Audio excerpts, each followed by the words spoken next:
Kitabu cha Ayubu mlangoni wa mirongo miru na tandao. Ayubu anaamba ubomo wa Mlungu kauchunguzika.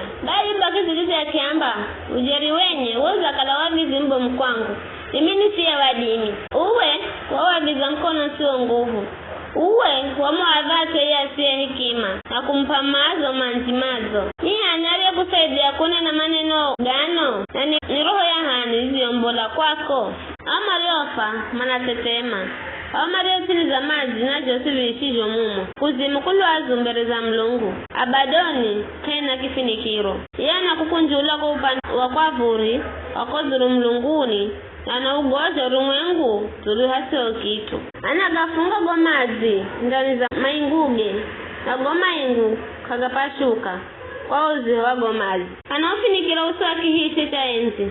Na kuhandika mainguge dhuluze. Hata chira mviringo dhuluzulu za mazi. Wahenye muhaka wa mlangaza na kiza. Uzo za Mlunguni zinatukuka na kudangana kwa kudumulakwe. Kwa dimiwe wayuriza bahari. Kwa marifagi wa mtematema Rahabu. Kwa pumuziza kwake yo Mlungu wahenjo mwaruhe. Mkono yo mdunga yenye ukasimbirae. Lola gaga ni mautumatite kahi za mahendoge. Ni mnono tu wajo kusikirajo dhuluze. Ni anadi mae kuelewa kigwara cha nguvu.